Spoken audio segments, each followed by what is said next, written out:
It was an ordinary Sunday, the kind of crisp October day where the sun streams through the windows, making you believe that some things are meant to last forever. My world, however, was about to shatter right there on the dining room table. The sunlight illuminated the very house I'd built, not with a contractor's crew, but with my own 2 hands, a testament to 30 years of honest, back-breaking work. Across the table, my son Leo was holding court, laughing loudly with his wife Chloe and a few of their friends who'd come for our weekly brunch. I was at the head of the table, carving the grilled steak, a ritual I'd maintained every Sunday since my beloved wife, Elena, passed away 5 years ago. It was in that moment of familiar routine that I heard his voice, a casual, mocking tone that cut through the pleasant chatter like a shard of glass. "Can you imagine," Leo began, gesturing toward me with his steak knife in a theatrical sweep, "being 65 and still rattling around in this old relic of a house?" He paused for effect. "My old man's a real character, isn't he? I swear, he still wears flannel shirts from before I was born. And those work boots. God, I think he's had those since my first day of high school." Chloe, his wife, brought a hand to her mouth, a practiced gesture meant to look like she was stifling a giggle. But I saw the glint of malice in her eyes. It was a look I had come to know intimately over their 10 years of marriage. Their friends shifted uncomfortably in their seats, their smiles strained. They were caught in that awkward social trap, unsure if it was polite to laugh at the expense of the man who was currently serving them the finest cut of beef I could find at the market that week. I kept my focus on the steak, the rhythmic slide of the carving knife against the platter, the only sound I allowed myself to hear. Each word he spoke was a splinter of poisoned wood driving itself deep into my chest. But Leo, basking in the spotlight, wasn't finished. And his driving. You should have seen him yesterday. He drove me downtown, and I think we had 3 near-death experiences. Seriously, they shouldn't let old guys keep their licenses. He's a public menace. More laughter, this time a little louder, a little less restrained. The guests were taking their cues from the host's son. I felt their pitying glances on me as I continued to slice the meat, concentrating on the simple physical task, trying to channel the stoicism my grandfather Samuel had taught me as a boy. A real man doesn't lose his composure in front of others, Arthur. "Dad," Leo called out, raising his glass of expensive Cabernet Sauvignon, the $150 bottle I'd bought specifically for this occasion. "Arthur, come over here. I have a very important question for you." I wiped my hands on the worn canvas apron, the one that had belonged to Elena, and walked toward him. There was something in his tone, a sly undercurrent that set every nerve on high alert. It was the same smirk he'd had at 5 years old, right before he'd do something particularly cruel to the neighborhood's stray cats. "What is it, Leo?" I asked, my voice steadier than I felt. No, he said, laughing. "The question is for you. Come on, sit down. Right here, next to me." He patted the empty chair beside him, positioning me perfectly in the center of their audience. I obeyed as I always had. Chloe looked me up and down, her expression a masterclass in practiced superiority. "Tell me, Dad," Leo said, his voice now a venomous cocktail of sweetness and contempt, like honey laced with arsenic. "How does it feel to be a loser at your age?" The air grew thick and heavy. The only sound was the solemn rhythmic ticking of the old grandfather clock in the hallway, a clock that had belonged to Samuel himself. Chloe bit her lip, trying desperately not to burst into a full-throated laugh. The guests suddenly found the pattern on their plates utterly fascinating, their eyes cast downward, none daring to intervene. I just sat there, my hands still damp, my heart pounding a frantic warlike rhythm against my ribs. "I'm sorry," I asked, though I had heard every single poisonous syllable. "What did you say?" "I said," Leo repeated, dropping all pretense of subtlety, savouring each moment of my public execution. "How does it feel to be a loser? I mean, look at you, 65, living alone in this house that's practically falling apart, not a penny to your name, totally dependent on us showing up so you don't die of loneliness like some stray dog. Don't you feel ashamed to have come this far in life with absolutely nothing to show for it?" Chloe couldn't hold it in any longer. A sharp, piercing giggle escaped her lips, drilling into my eardrums. "Leo, don't be so mean to your father," she chided, but her tone made it perfectly clear she was enjoying every second of it. The guests were visibly squirming now. Michael, my lifelong neighbour's son, cleared his throat and mumbled something about the changing weather. A desperate attempt to steer the conversation into safer waters.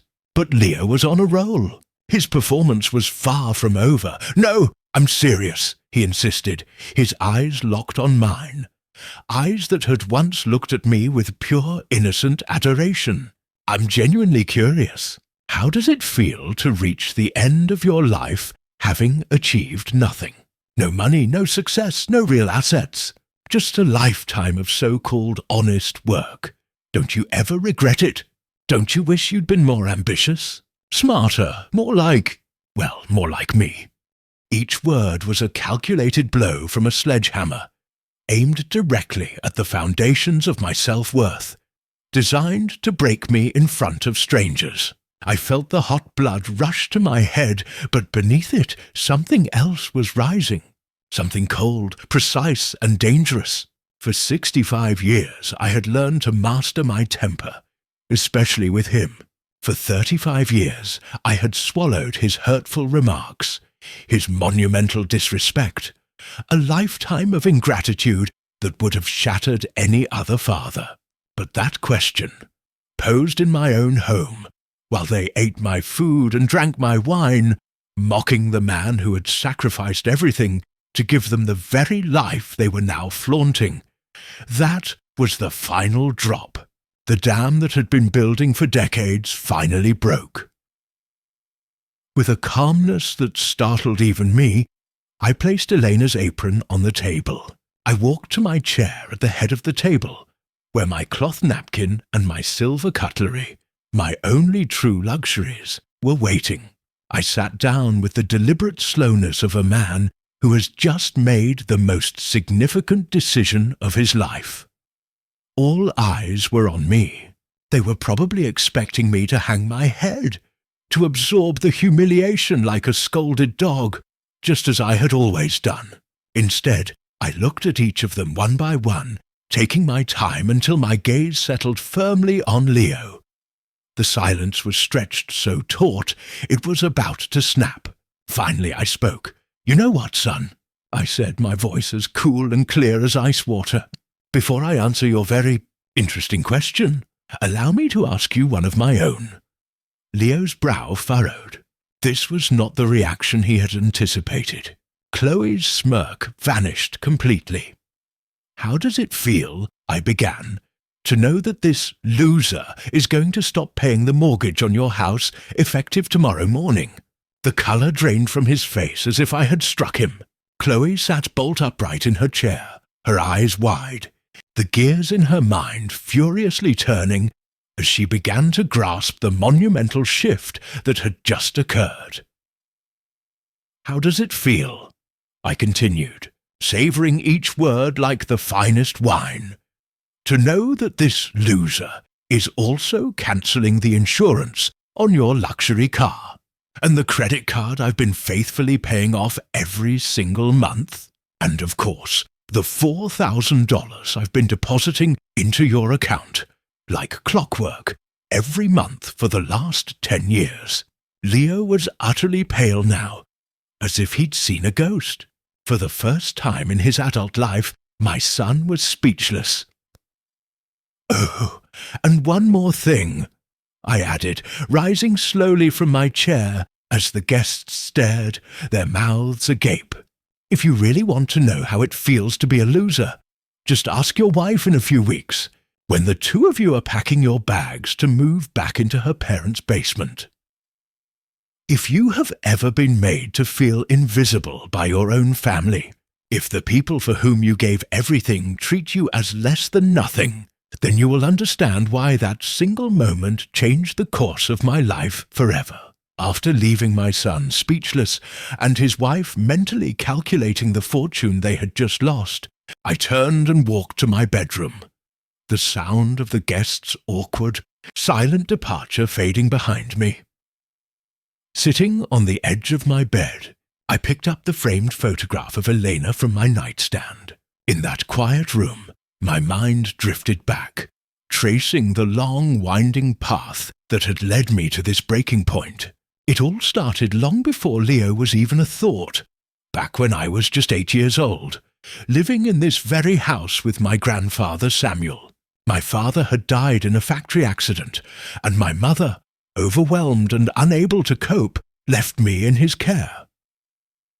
Samuel was a man of few words but iron principles.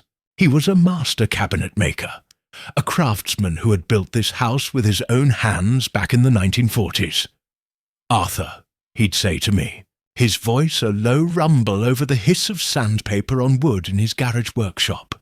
"A man is measured by what he gives, not by what he gets. Money, it comes and goes, but the respect you earn with your own 2 hands and an honest day's work, no one can ever take that from you. I grew up watching him, up at 5 every morning, a cup of black coffee, no sugar, and then off to work, building and fixing things for the people in our neighborhood. I never heard him complain. I never saw him break his word. I never witnessed him treat another soul with anything less than dignity. On Sundays, after church, he'd teach me his craft. 'Your hands are for creating, not destroying,' he'd explain, showing me how to drive a nail straight and true. 'And your tongue is for speaking the truth, even when it stings. Men who lie or humiliate others to feel big, they aren't real men at all.' By the time Leo was born, 30 years later, I was a man forged by those lessons. Elena and I had managed to build a small but successful woodworking business. We weren't rich, but we were comfortable. We had enough. But the moment I held my son for the first time, I made a decision that I now understand was my first and most profound mistake. 'This boy,' I whispered to Elena, as we stood over the beautiful cradle I had built myself. 'He will have everything I never did. He'll go to the best schools, wear the best clothes. He will never know a single day of want.' Elena, always the wiser and more prudent of us two, looked at me with a flicker of concern. 'Arthur, it's a wonderful thing to want to give him a good life, but he also needs to learn the value of earning it. My father always said that children who aren't taught to appreciate what they have end up despising the ones who gave it to them.' But I didn't listen. I was so consumed by the need to fill the empty spaces of my own childhood that I didn't see I was creating a vacuum where gratitude should have been. From the moment Leo could walk, he had everything before he even thought to ask. The most expensive toys, designer clothes, 5-star vacations that I paid for by working double shifts and weekends. When he started elementary school, he was the only child who arrived in a cab every morning, because I couldn't bear the thought of him walking to school as I had. For his 10th birthday, I bought him a bicycle that cost more than my grandfather had earned in 3 months. By 15, he had his own cell phone, an absolute luxury at the time. Elena tried to set boundaries. 'Arthur, the boy needs to understand that things cost effort. He can't have everything he points at simply because he wants it. Why not?' I'd retort, blinded by my misguided love. 'This is what I work for. If I can't give my son the best of everything, Then what's the point of all this hard work? The chasm between Leo's worldview and mine became apparent early on. While I had learned to value every dollar, every tool, every opportunity, he took it all for granted. If something broke, he knew I'd replace it. If he wanted to go out, he knew my wallet was open. If he got into trouble at school, he knew I'd find a way to fix it. I vividly remember his 16th birthday. I had saved for 2 years to buy him a used car, but one in impeccable condition.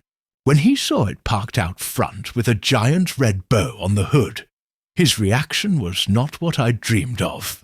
"It's used?" was the first thing out of his mouth, before even a hint of a thank you.